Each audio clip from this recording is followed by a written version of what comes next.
And today, Stephen is going to be presenting for us an update on the CARES Act and start talking about return to work.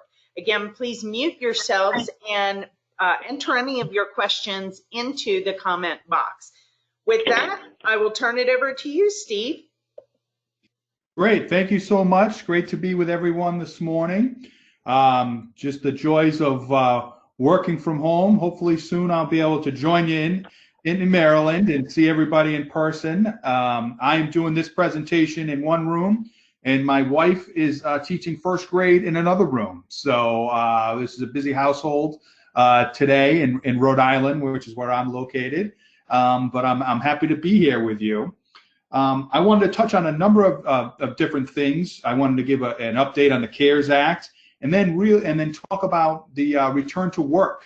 I know states are moving towards that, and there's a lot of information to discuss, a lot of issues that we need to work on, and there's a lot of questions. And so I'm looking forward to hearing from you at the end of the presentation, because there's no playbook for this. No one knows exactly what it's going to look like 2 months from now, what your workplace is going to look like. So one of the things that we stress when we're speaking to our members is we want to hear from you, because we don't know what questions to ask. We have a number of questions that we're going to talk about today, a number of concerns that we are already hearing, but we want to hear from you as well. All the resources that I'm going to be talking about, we have this all in writing for you. We have this presentation, the PowerPoint presentation here. And I'm also going to be talking a lot about the U.S. Chamber's Path Forward program. So we'll be making sure to be sending you that Path Forward program as well, which kind of gives an outline of what issues we need to work on together when we return to work. But first, if we want to go to the first slide, please. I think the first step we should talk about is the CARES Act, how we got here, what it looks like, and where it's at today. So the interesting thing is, as soon as we put these slides together, they're almost obsolete, because things change every day, as you know. Last week I was giving a presentation.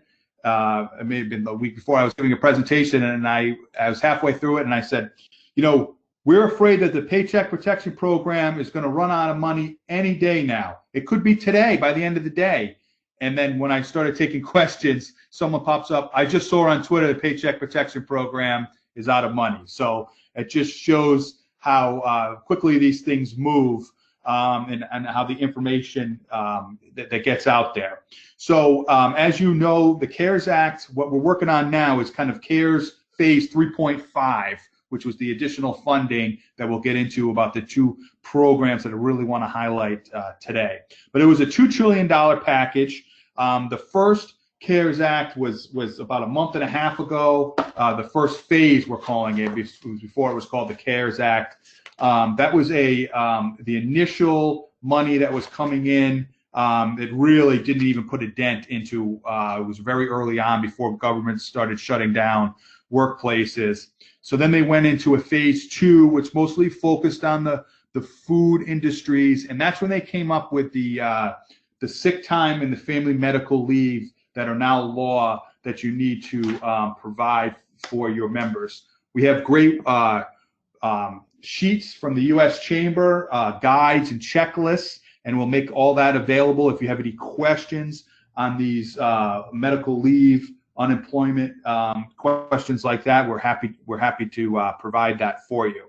Then we got into the CARES Act, which is this $2 trillion package. There was, as you know, payments to individuals, stimulus payments there, up to $1,200 per individual, and $500 per child. Those are coming in. Hopefully you've already received that, if you are eligible for that.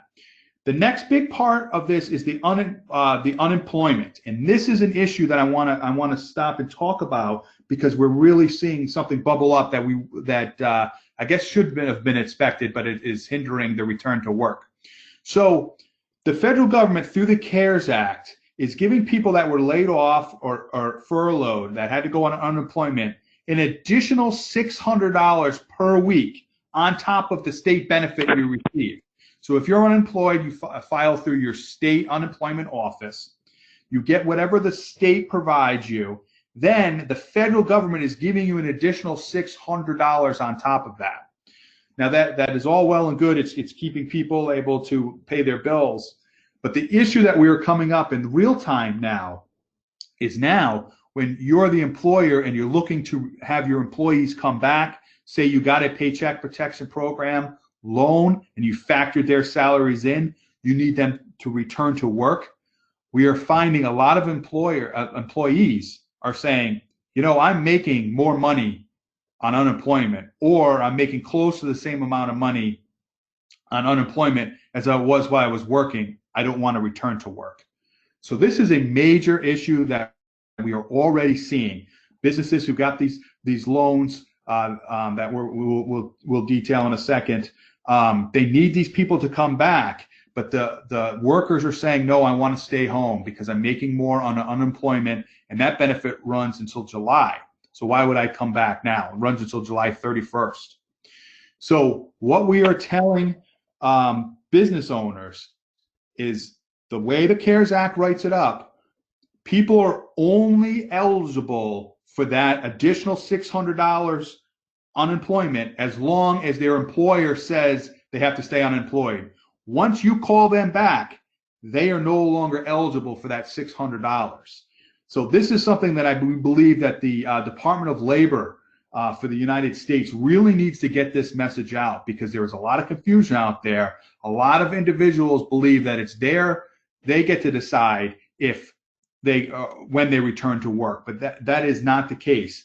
Once you, as the employer, call back your employees, technically they are no longer eligible for that additional $600 per week. So one of the things that we are working on is what's the process for that.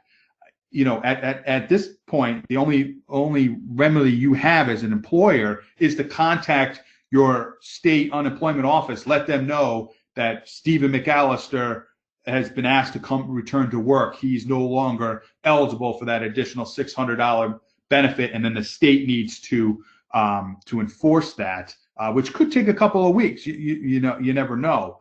So this is a real-time issue that I just want to flag for everybody, because this came from the CARES Act. Again, it's an additional $600. Some waiters, some people, a lot of different places, they're making more on unemployment, or just are very close, and they're choosing not to return to work. Once you call them back, they are no longer eligible for that.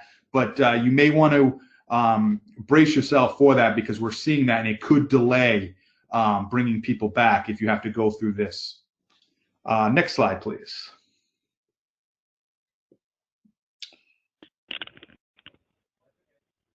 So the CARES Act, the two things I really want to talk about quickly today, this is the stuff that's in the news, is this what up here is called the PPP. It's the Paycheck Protection Program. This is what you're hearing all the news about. This is the program that Congress had to come back together last week to put additional funds in. The big thing for the Paycheck Protection Program, and I'm happy to dive deeper into this if you like when we open it up, but the big thing to know about the Paycheck Protection Program is you work with your local lender for this program.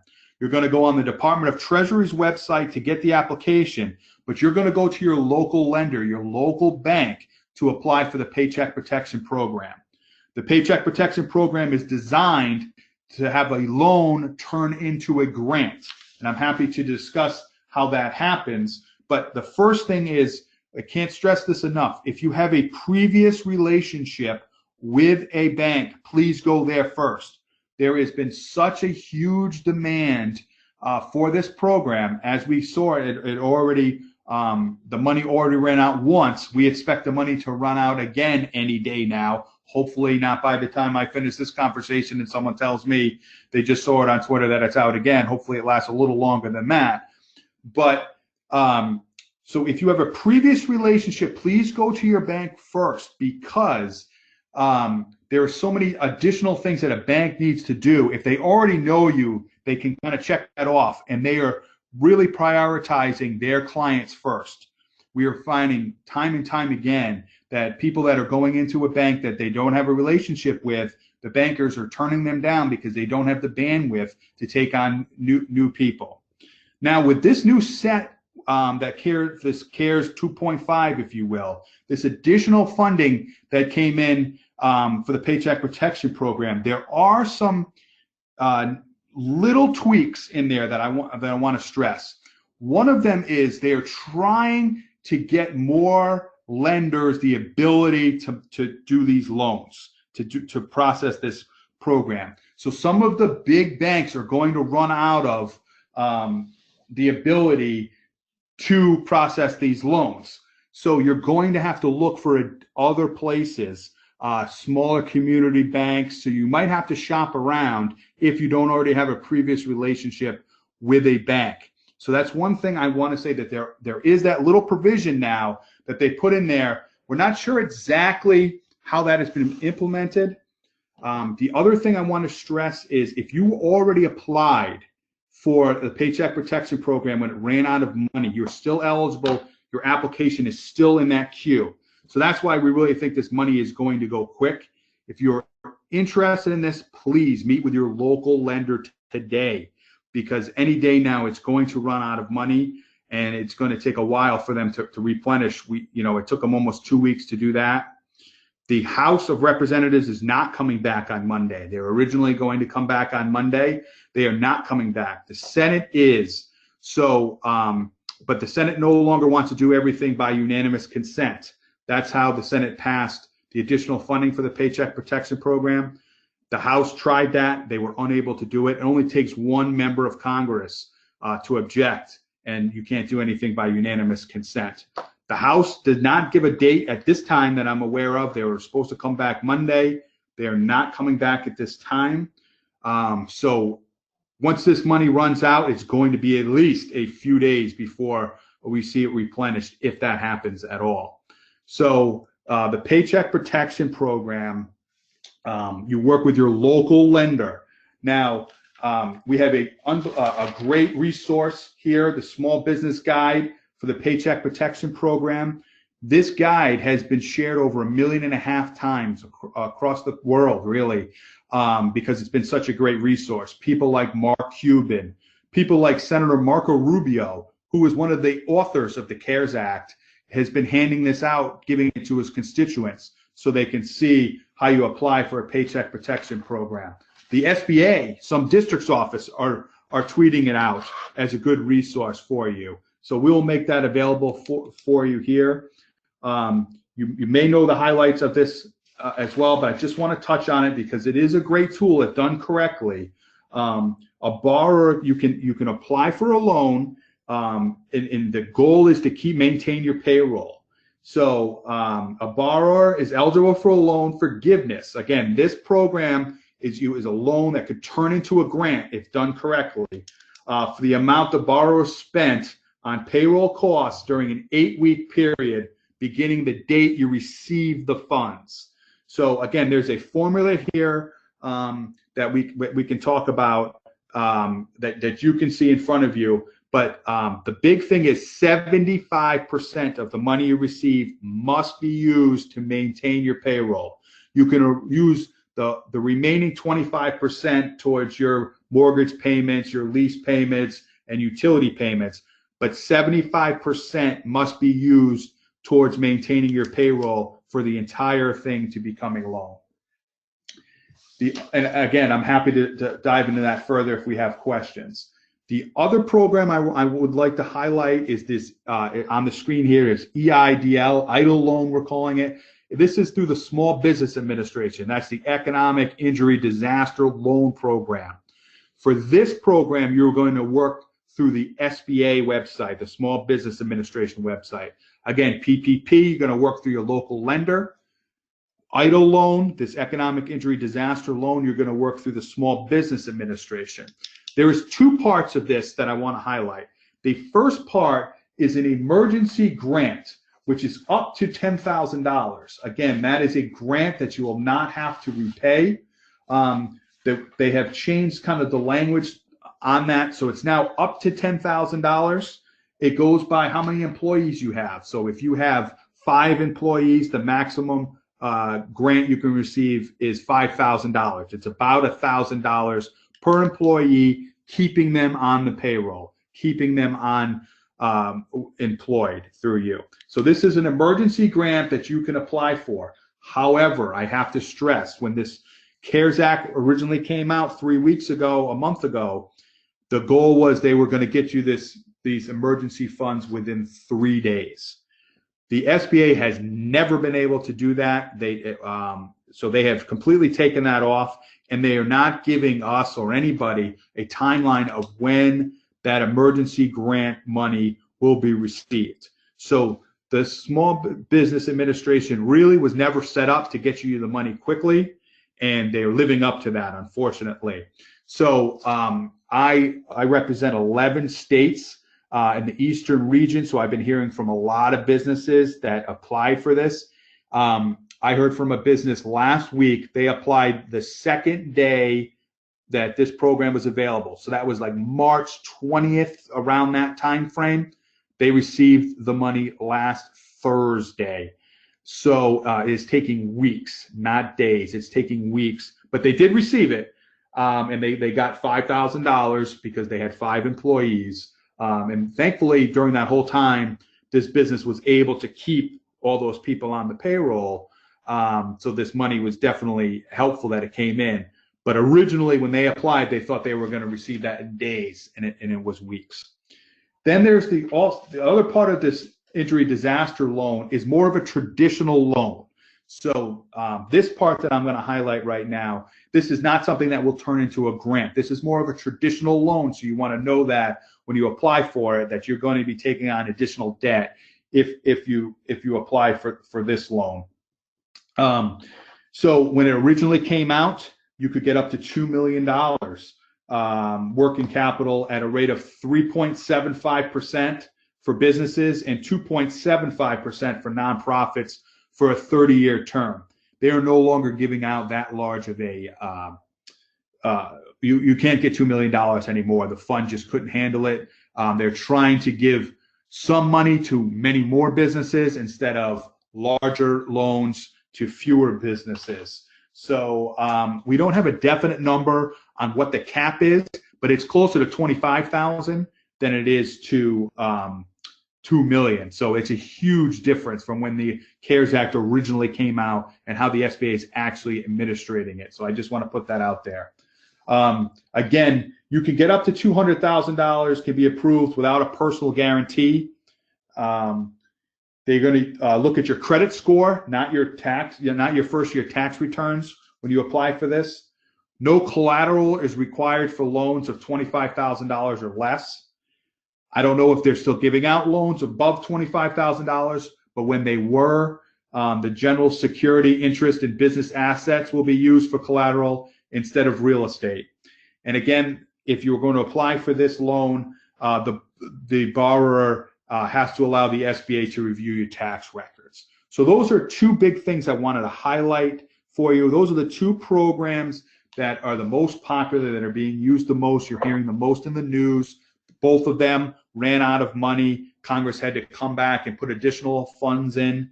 PPP is your local lender. It's going, and hopefully that turns into a grant.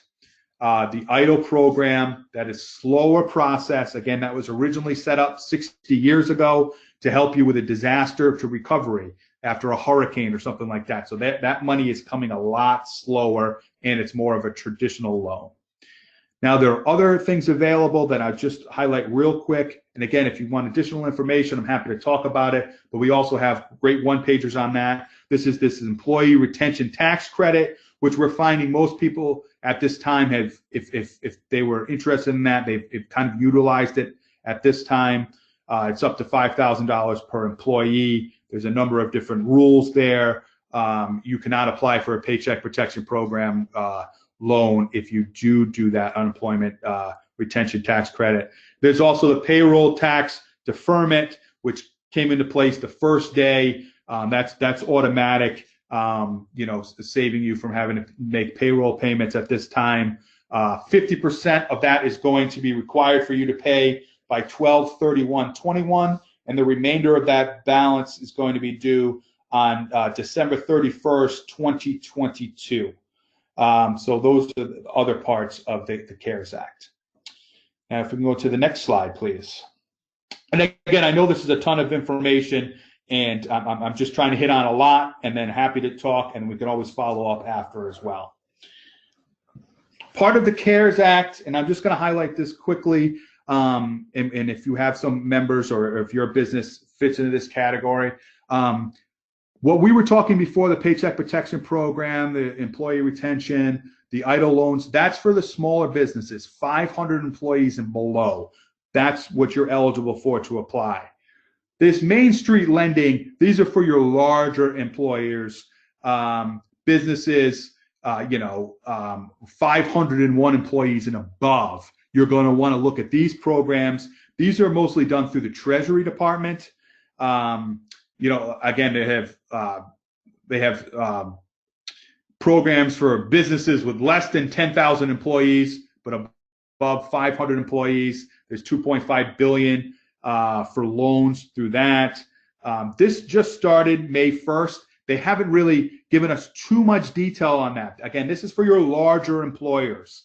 There's going to be a lot of restrictions on this money. If you're interested in this, we can talk about that. But because it's these larger employers, larger companies, there's restrictions on your stock buybacks, on your dividends, how much compensation for your executives. So these things, I just wanted to point this out because that is part of the CARES Act, but these are for your larger employers, 501 and above, and even larger employers like that. So if you have any questions on that, please let me know and we can send you some additional information.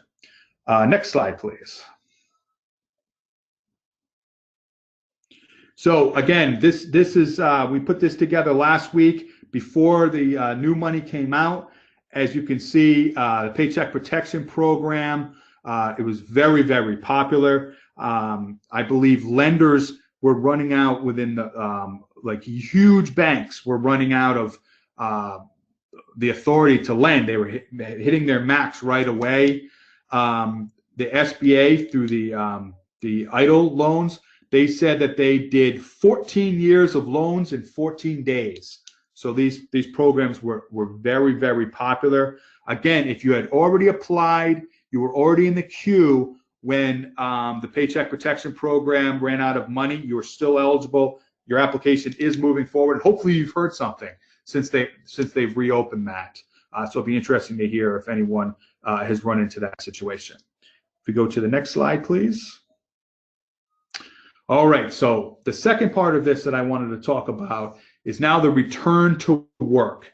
Now, the White House has a plan, which is up on the screen here, but at the U.S. Chamber, we also have a plan that we are working and we're developing. Again, we have 3 million plus members, so we are talking to business owners, businesses, chambers of commerce across the country, and we want to come up with a plan to go in this. Now, there's going to be a number of different things that is going to mirror what we're talking about, what the White House is talking about, what members of Congress are going to talk about, what you're talking about. But again, no one has the one plan that's one size fits all for everyone. Now, what is a return to work going to look like? The one thing we know for certain is it's going to be gradual. It's going to be phased in, and it's going to vary by factors such as location, such as sector, your business type, your business size, and the health status of your workers. These are all things that are going to take place when you're deciding, when the government is deciding when we can return to work. We're calling it when we get the yellow light, because there won't be a green light. Right now we're on red. It's not going to go from red to green and all of a sudden we can just jump right back into where we were at the beginning of March. So we're calling it a yellow light because it is going to be a transitional. It's going to be gradual that we go in there. So while we are working with the White House, with members of Congress, we came up with a path forward. This is our plan at the U.S. Chamber, and a lot of the stuff that the White House is talking about, we're implementing. But I want to point all this out here, and then I want to discuss it with you and see what we're not seeing, what the White House hasn't talked about, what the chamber hasn't talked about. So we've kind of broken this down into 3 sections, and for us, and again, this is available to you. Essential services and resources.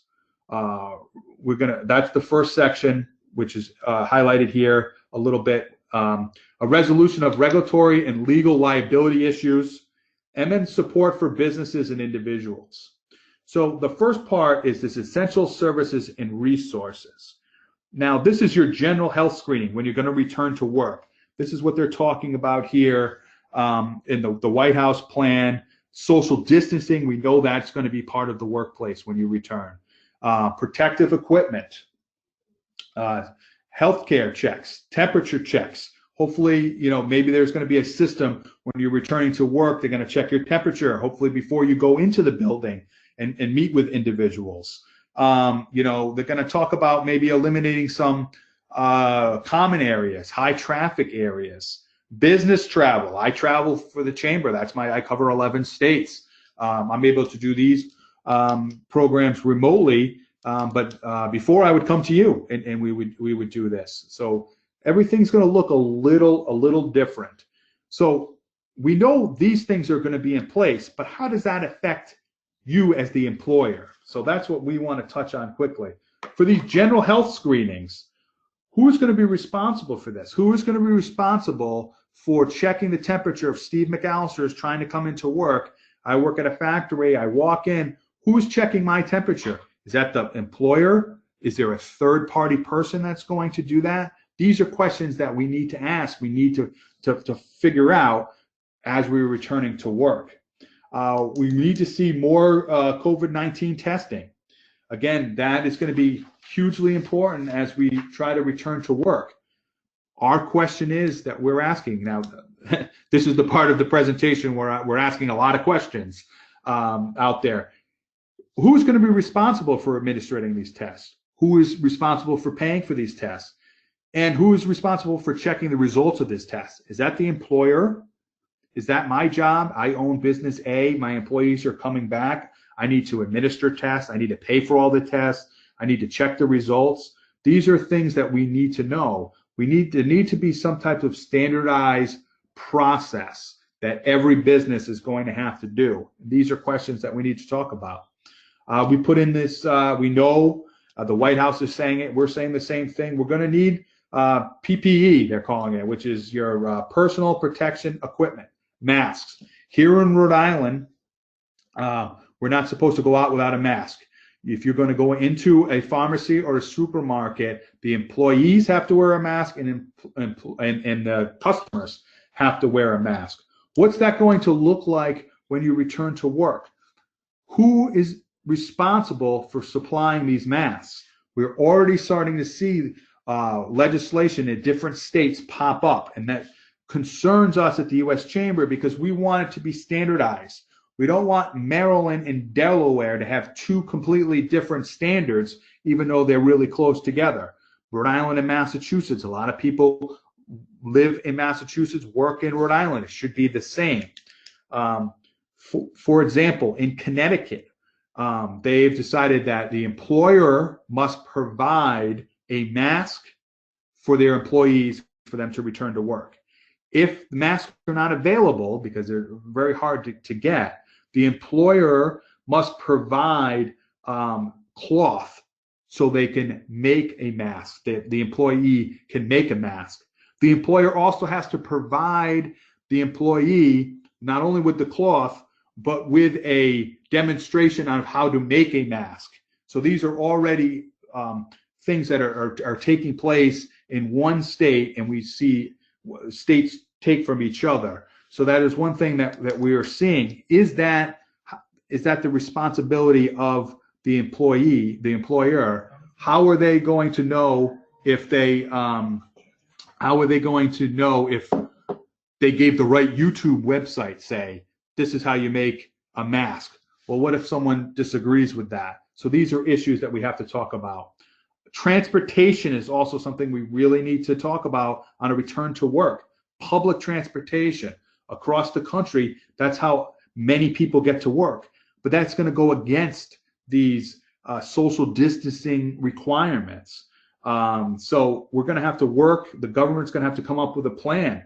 Maybe they're going to have to work on staggering work times. So there's no longer a rush hour in the morning, a rush hour in the evening.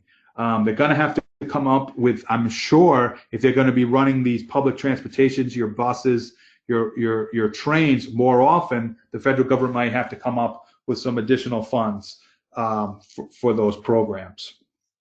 And once again, for this essential services and returning to work, childcare. We need to figure out with a plan for childcare throughout the United States. The parents need to be able to have some place to bring their children so they can return to work. So this is another thing that we are looking at the U.S. Chamber. If we could go to the next slide, please.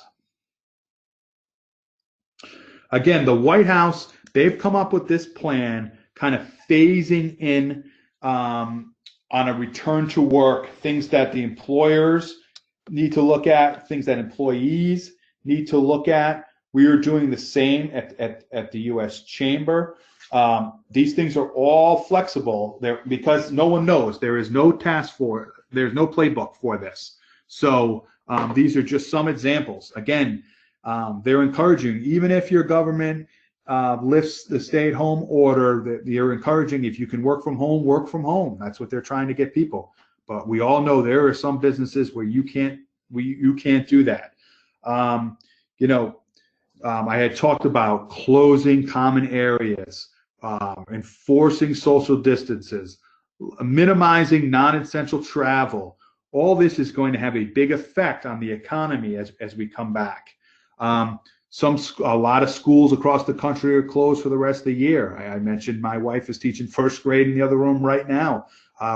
They will not be returning for the rest of the school year. They're going to be do virtual learning for the rest of the year. So the White House has this phased-in plan. One of the things that we're talking about at the U.S. Chamber that I think is very important to think about is once we do return to work, there is going to be a number of regulatory and legal liability issues that employers are going to face. This is critical, and I just want to touch on a couple of these issues. I want to flag them for you because we are already seeing this from our members across the country. Some states are a little bit farther ahead in returning to work as others. We are already monitoring the lawsuits, and they are numerous lawsuits that are already happening in the workplace because of COVID-19. So a few of these I want to touch on is your health privacy. We already talked about one of the things that the White House is recommending. What we're talking about is I'm coming back into work. You have to take my temperature. Where's the health privacy on that? Who is responsible for that? Once, say I'm at 100, are they going to announce to everybody Steve McAllister can't come in today because of that? There are health issues, health privacy issues that you would be violating saying that. So the federal government needs to come up with some type of health privacy that's going to protect the employer. So if you come back, if we reopen the government, I'm the employer, you're coming to me, I take your temperature, I'm saying you can't come in. There's got to be some type of protection. If I'm required to give you this health screening, if you will, there's got to be a protection for the employer, and there's got to be a protection for the employee on health privacy. Discrimination claims. We're already seeing a number of discrimination claims happening. I will use my home state of Rhode Island as an example. Governor Raimondo, she started talking about her, 4-phase plan to get the economy back up in Rhode Island. And on one of her press conferences, she mentioned that if you're 60 years old or above, there may be some additional restrictions on you returning to work. Well, people went crazy because there's age discrimination laws. She can't do that. If I'm 59 years old, I can return to work, say on May 15th, if that's when the date is governed, but you're at 60 and I'm only 4 months younger than you, you have to stay home, you can't work, you can't do that. So she already had to walk that back because there was already discrimination claims out there. So this is something that we definitely need to review and be aware of. We need the federal government to come in and look at that. And there's a number of other issues that we need to talk about, but one more I want to harp on, because we're already seeing this as well. I want to make you aware as employers is exposure liability. We're already seeing this. Employers are getting sued because employees saying, I went into work, I had to go into work, and now I have COVID-19. I'm suing the employer. If you the government reopens, people are returning to work, they get sick, are they going to be able to sue their employer saying that they received it at work because they had to return to work? However, there's no way of knowing exactly, unless you're in a hospital or something like that. There's no way of saying it's because you got it at the workplace and not at the bar you went to after work, or a restaurant you went to after work, or at a family party that you went to on the weekend. There's no way of knowing. So there needs to be some type of protection, some type of guidelines on liability exposure. If we can go to the next slide, please. Again, these are the issues that we're talking about. Guidance versus regulations. That's one of the final things I want to touch on, and then I want to take some questions before we run out of time. Guidance versus regulations. We are concerned that states are going to start making a number of different regulations, different processes, and it's going to hurt businesses, meaning that we think it should be more of a guidance. Like, for example, let's use these essential businesses that are open now. They've been open, your pharmacies, your supermarkets. In most cases, those have gone pretty well. You see the provisions that they have put in place there. We think if that was good enough for these businesses to stay open at this time, companies coming back online should go through those same guidelines. Again, guidance for that. We are concerned of some type of overreach, different state departments going into businesses, and they're going to say, all right, you're getting fined here because this desk is 5.5 feet apart and it's not 6 feet apart. We're concerned about that. So I just want to flag that for you is one thing. We're worried about this patchwork of rules. We don't want to see different rules county to county, town to town, city to city.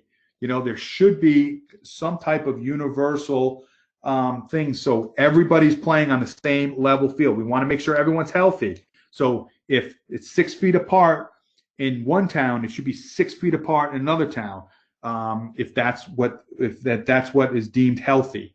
So these are things that we want to talk about in the return to work. And finally, there should be the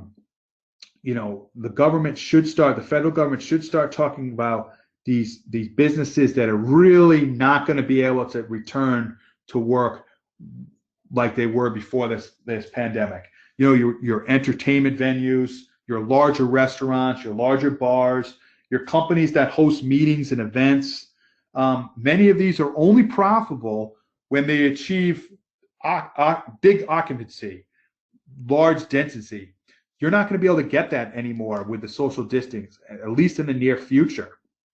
So many of these businesses, if they are going to reopen, they may be opening at a loss, so they may not open at all. So the government may have to look into that.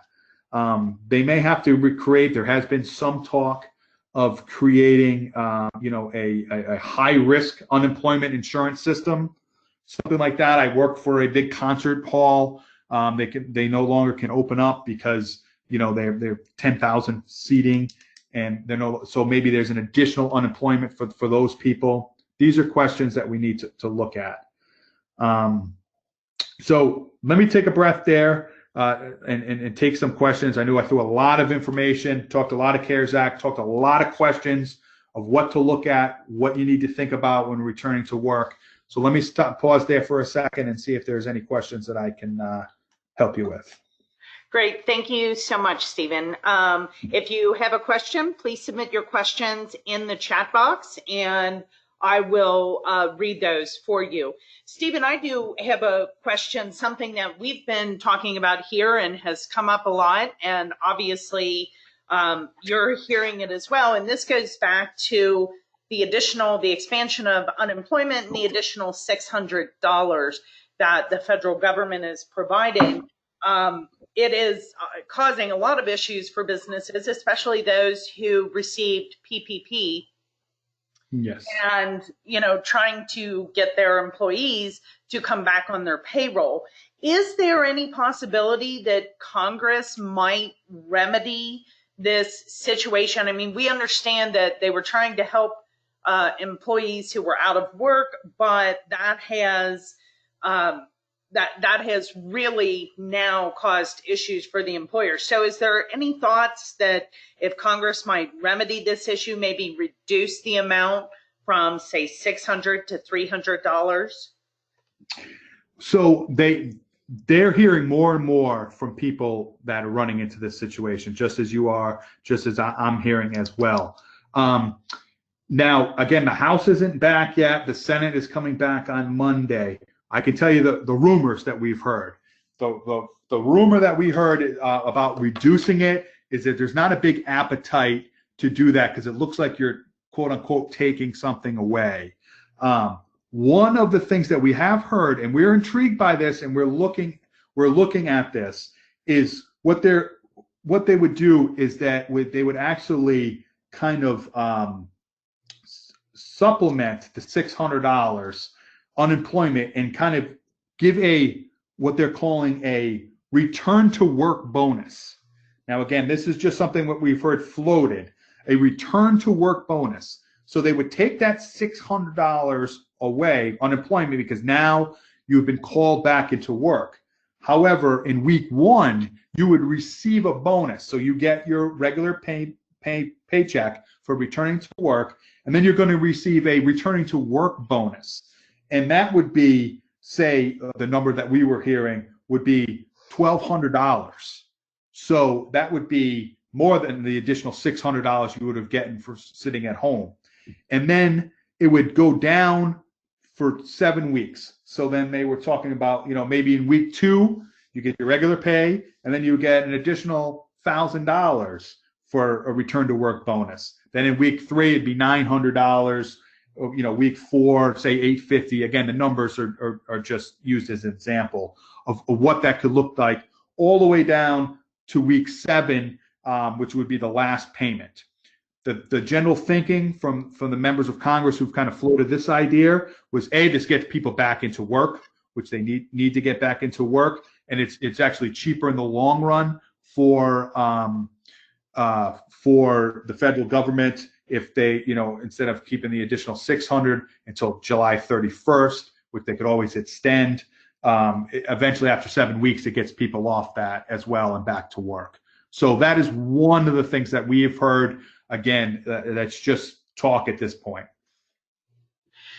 And next question for you. One of our attendees says he has a 22-year-old graduating college student that did not receive the $1,200 stipend or stimulus, nor has he received $500 as a dependent stipend. Do you know anything about what's happening with the stimulus side? I'm not too familiar with the personal stimulus side. We're focused on the federal thing. I have to give that some thought of who they should contact for that. It's not popping off right now, but I'm sure I can find somebody for who they should reach out to, because you should get one or the other. I think it depends on the taxes for the previous year. So if you claimed the student, you're probably only going to get the $500, but either way, you should be eligible for one or the other. Okay, next question. Can you explain a little bit about contact tracing and how that's going to work and, how that's going to impact our businesses?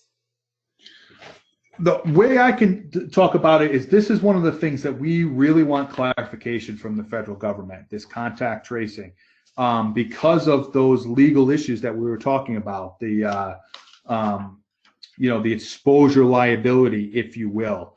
So, I can't talk to on the actual testing of it itself or how that rolls out, but that's one of the things that we're really concerned of is who's going to be responsible for that in the workplace, and what's the liability going to be for the employer? Because again, how are you going to know if someone receives gets sick? Is that at work or is that at some other part of their social life? It's really hard to tell. So I can't really give you a straight answer on the contact part of it, just what we're thinking of and what we are working with the members of Congress. I'm trying to get some clarification on that. Thank you. I know that is part of Governor Hogan's roadmap to recovery as well. We just don't have a lot of details or explanations yet.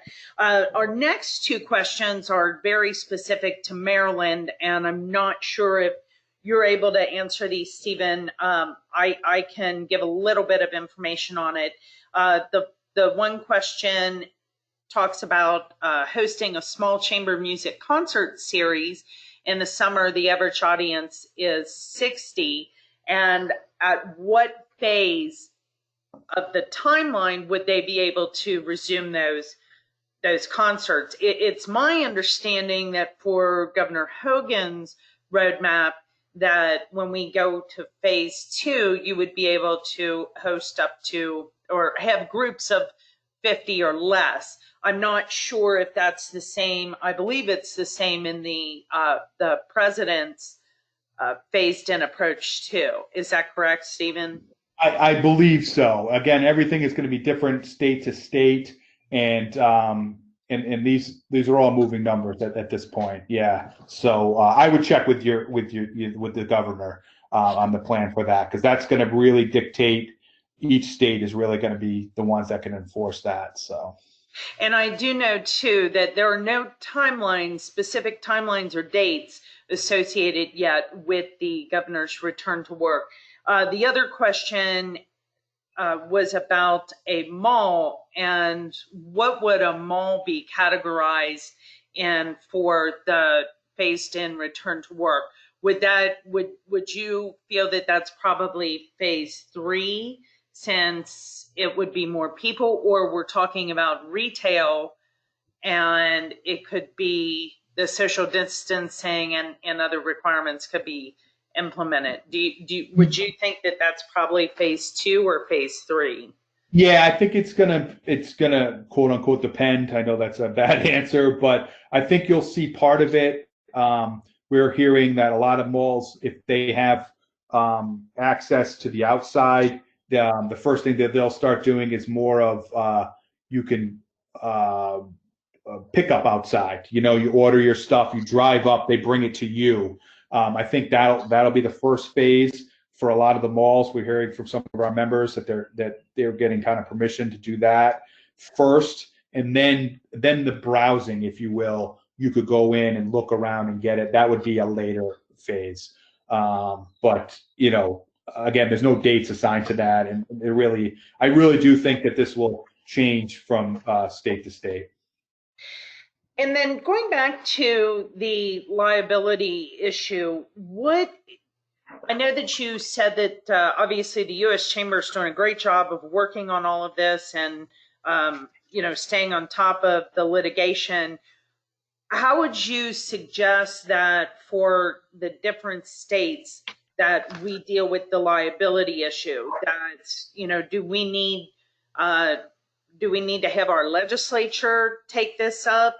Is this something that can just be handled at the federal level? The liability is a big concern if businesses are going to be required to provide PPE, required to take temperatures. That's putting a lot of responsibility on the shoulders of businesses. Absolutely. And I think it's going to be a combination of the two, the federal government and state by state. I mean, you see it in each state, they have their little differences here or there. That's a big concern for us. And that's why we're really flagging that, because, one of the things we want to talk about is guidance versus regulations.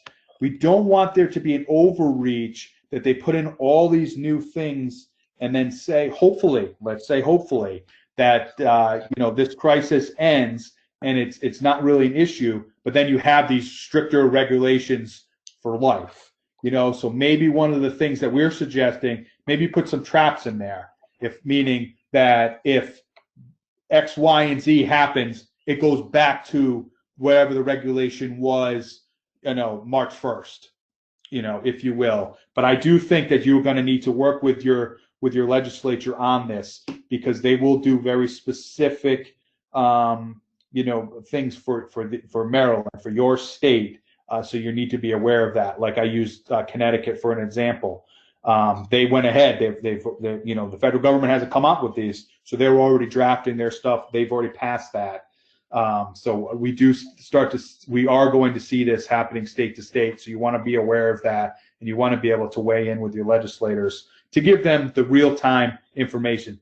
Hey, I understand that you are looking for the safety. We want the safety as well, but if you do this, it will affect my business this way. So you do want to be aware of that, and you want to meet with them.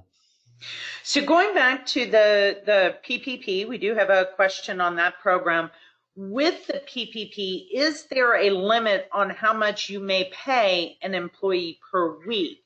Do you have to pay them the salary or the wage that they were making? Can you change that wage? How does that work? Now you're going to work with your local lender on this. So I'll give you the general what the legislation says, but you're going to want to sit down with your local lender to go through this. There is a cap on what they include. When you're doing the formula, they're calling it included costs minus excluded costs. The excluded cost is any salary over $100,000 a year. So when you're factoring in your numbers, if you have an employee that makes $125,000 a year, that $25,000 you can only count $100,000 towards the weekly amount. The extra $25,000 is not included. So when you're breaking down that number to figure out what the $100,000 what that person makes a week, when you're doing the formula, you need to make sure that you're calculating it at 100,000, not 125, because that extra 25 is not included. So again, you're going to want to sit with your local lender to go over that, but that is one thing that is not eligible, is salaries over 100,000 for individuals. And the other issue that you brought up, remind me, I just drew a blank. I'm sorry. As far as do you have to pay them the same amount as they were making prior to being furloughed or laid off? A lot of lenders are asking for your previous quarter. That's how they're going to look at what you were paying your previous quarter, what you were paying the employees. So that's how they're factoring it. Again, it's going to vary, a little bit from lender to lender, but that's what we are hearing is I went in, so-and-so went in for a loan. They wanted to see what you were paying your employees up until the crisis started. That's what the number that they're factoring it on. And do you have to bring back all of your employees and pay all of them? Say some of them are part-time. Can you wait to bring those employees back to later?